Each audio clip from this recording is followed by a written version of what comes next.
It's a great honor and a privilege to have Henry Hirsch. And Henry, you remember further things about your life in Germany? I just wanted to mention to you, because yesterday, or the day before, you interviewed me, and I spoke about my life. I spoke about my experiences, but after that interview, I was sleeping last night. I couldn't really sleep, and I was thinking things that occurred to me when I was a very young boy, and all of a sudden, an incident occurred to me that I had forgotten, but all of a sudden it came up. And I was around 4 years old, and I was playing in the yard in Prenzlau where we lived, and a German boy came in, a Nazi, already was a Nazi, and he came over to me. He was about 12 years old, and I was 3 or 4. And what did he say to me?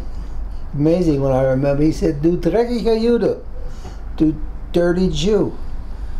So I remember I said to him, "Was habe ich dir getan? What did I do to you?" And he said to me, "Du bist ein dreckiger Jude." That was his answer. And after that, he came over to me and he punched me in the face. And he was a lot older than I was, and I went right down. But what happened was my father, who saw this incident occurring, ran over and he grabbed this Nazi boy and he hit him. And he dragged him out of the house, and he pulled me back into the house. Now you have to understand something very interesting, that a Jew in Germany had no rights whatsoever, and whatever they wanted to do to us, they did. Now I can only recall the courage of my father to hit a German boy, or I don't know if he was a boy or not, to hit a German boy, actually jeopardizing his life, because they could come and pick him up, and God knows what would happen to him. That incident I had forgotten, but all of a sudden it came back to me that, number one, I already experienced tremendous anti-Semitism when I was very young. Point number two, my father, who was a courageous Jew, which I never realized how courageous he was, set an example to me of what it means to me, a man individually active against a regime, because he was active against the German government. And the third point is that it impressed upon me the fact that I was a Jew. And as a Jew, I won't forget the fact that I was a Jew. By that I meant was that they wanted to take that Judaism away from me and make me crawl in the gutter and make me anxious and sick. They didn't succeed. I was afraid all the time. But I kept my identity as a Jew, and eventually moved to Israel because that was part of the game plan. So that's just a little anecdote of what occurred to me when I was a little boy, which I didn't mention to you previously. I'm sure there are many things that did occur which I can or will recall as time goes on, but it's really not important. I think what I did was I tried to convey to you the past in its finite situation, finite time frame. So what else can I say is I was blessed by God to be able to escape Nazi Germany, and I didn't realize what I was into. You know, they always talk about the Nazis. Well, I tell you, in my opinion, 99% of the Germans were Nazis. That's all I have to say. And Henry, today, what do you think about Merkel is going to be coming to Israel this week? And a lot of German youngsters come here and they ask for forgiveness and they want to help survivors. And Germany in Europe has become one of Israel's supporters. Well, first of all, I respect Merkel, and I have to give credit to the young people that I've met. When I was working for IBM, I was traveling Germany a lot, and the minute they heard that I came from Germany, I was born in Germany, they surrounded me. They couldn't keep away from me. They kept on asking me the same question. Why don't the Jews forget what happened to them? We have forgotten what we did because we are sorry about it. And why don't you people forget about it? It's over with. My answer was very simple. I said to them, if your mother and father had been murdered and put in a gas chamber, would you forget? And the response was, you're right, we wouldn't forget. So therefore, I feel I give these youngsters credit, and I think the leadership in Germany who took over, I have to give credit also.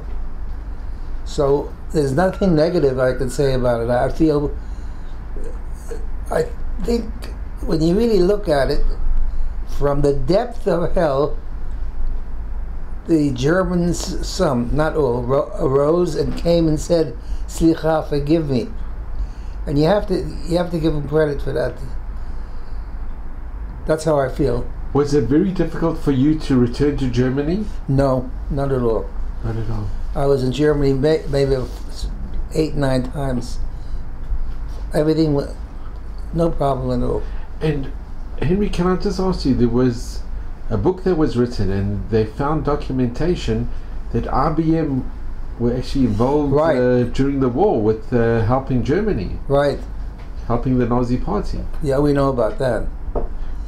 When did you find this out?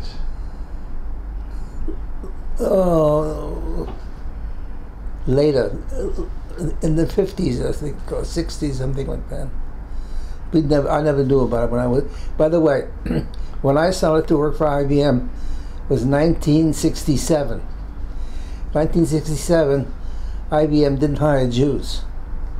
You were very lucky to go get a position with IBM, because it was the company that anyone wanted to work for them, because they were the benefits were so great, and it was such a fantastic company, and we knew it was growing by leaps and bounds.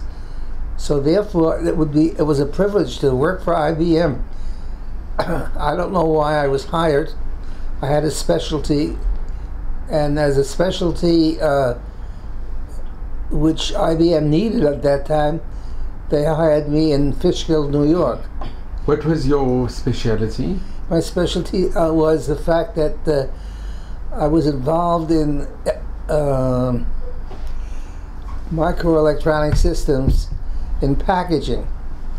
And packaging isn't putting it in a bag, but it's many things that go with it. Basically the concept of reliability, and also the fact how the unit operates. So that's packaging. So it was a major field when I worked for them, and we had very few people in it. I was lucky that I'd gotten into that business, because very few people knew that technology. I happen to know it, otherwise I never would have gotten with IBM. And how many years did you work with IBM? 28 years. And did you always feel accepted when you were there? You never had anti-Semitic incidents? Maybe once in 28 years. I had people that would come over to me Friday afternoon and say, "Hirsch, go home, Shabbat." They weren't Jewish. And they were not Jewish. No. No. So my compliments to the Goyim, and the fact that they accepted me as a Jew, even though I was different than they were, and even though I observed different things, they still accepted me, and I give them credit for that too. And you made friends at IBM? Yeah, quite a lot of friends. Quite a lot of friends. Well, Henry, you're amazing, because you were able to enter the workplace, and you were able to mix with people and on a professional and a social basis, but never forget the fact that you were Jewish. I tell you, I feel that I was especially blessed to be able to integrate into the non-Jewish world. That's where I was, in a non-Jewish world. I was especially blessed because I was able to, as I said, penetrate that world, and at the same time accomplish things that they needed. And therefore, I was not known as a Jew. I was known as Hirsch. Henry Hirsch, innovator, creativity, a person of integrity, because I always said the truth, and they respected that.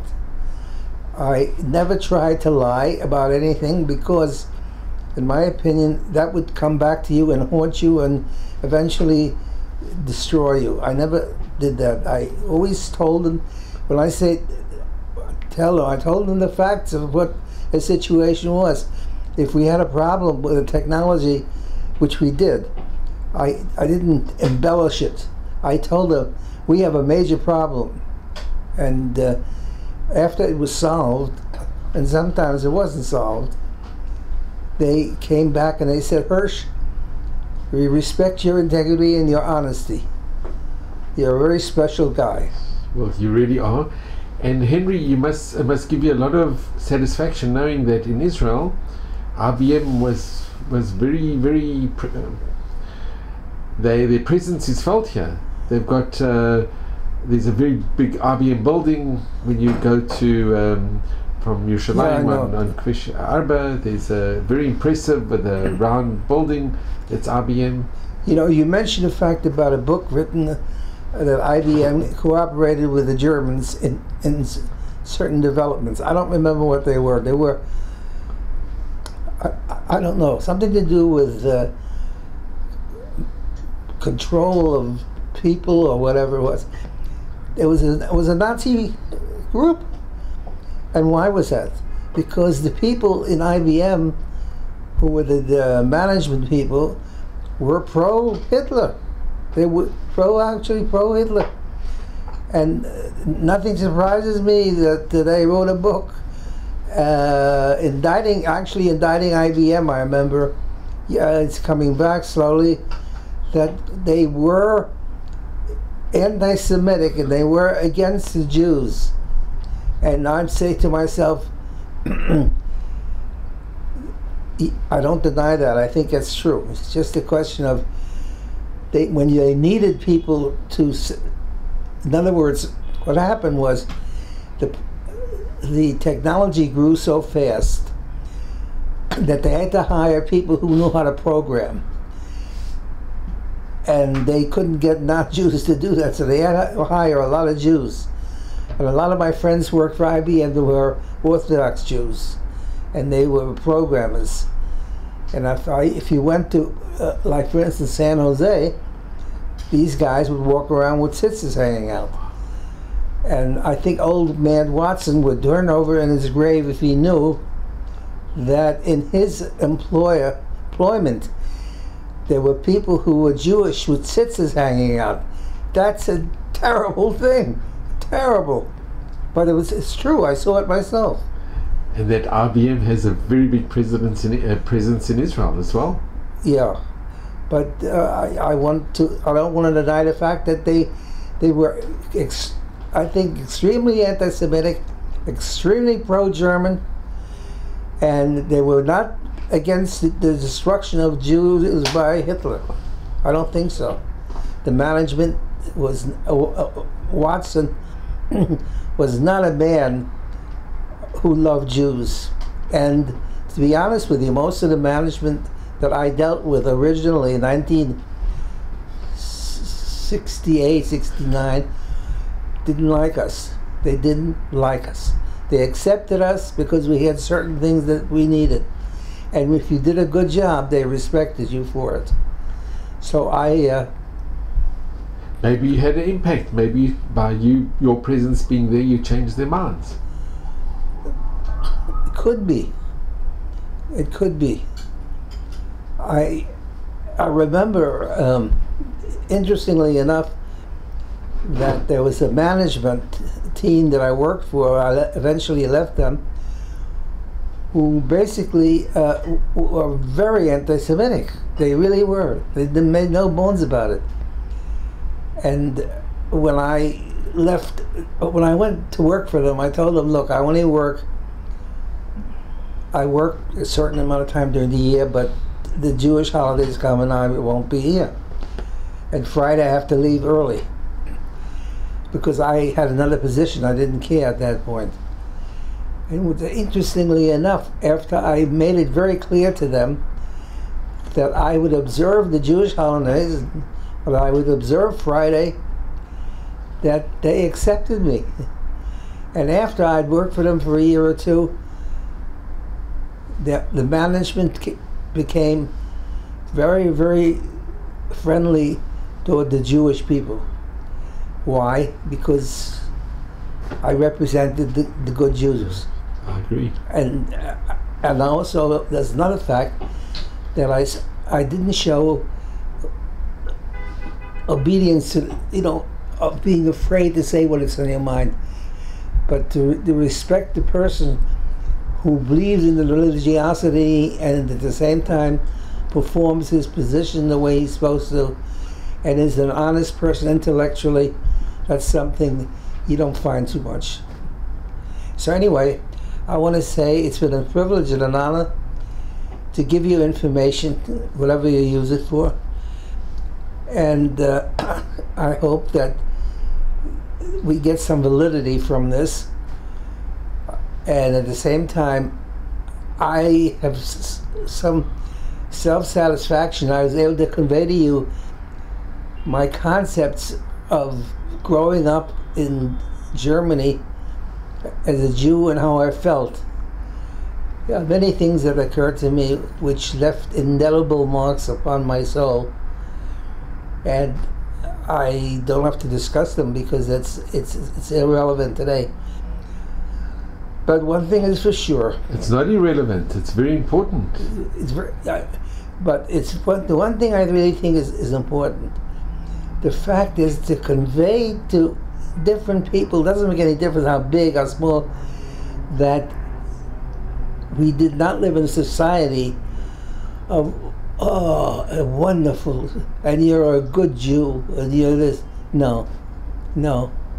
We lived in a society of, like I mentioned a number of times, of being afraid, not being able to talk what you really believe in, being always under the pressure of Hitler, and at the same time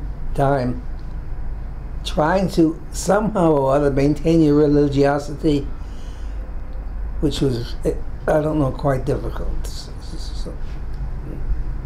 Henry, I just want to again thank you, because it is incredible, your memory and what you, not only You're your just memory, saying that because it's not true. Oh, no, it's so true. But Henry, thank you so much, and I'm so grateful to you. And you are an inspiration to all of us. And I personally think that you going to IBM, and by setting an example of your honesty and who you are and your principles and your standing up for what you believe in, you really touched people's lives and you made a difference. And it really is very inspirational to all of us, because what you have set an example that we should all try emulate. We really should. And I'm so grateful to you, Henry. So I really want to thank you, and I wish you mazel and brocha and all of Hashem's blessings. Amen. Sei gesund und stark. Thank you so much, Henry. You really are such an inspiration to all of us. Now you can talk.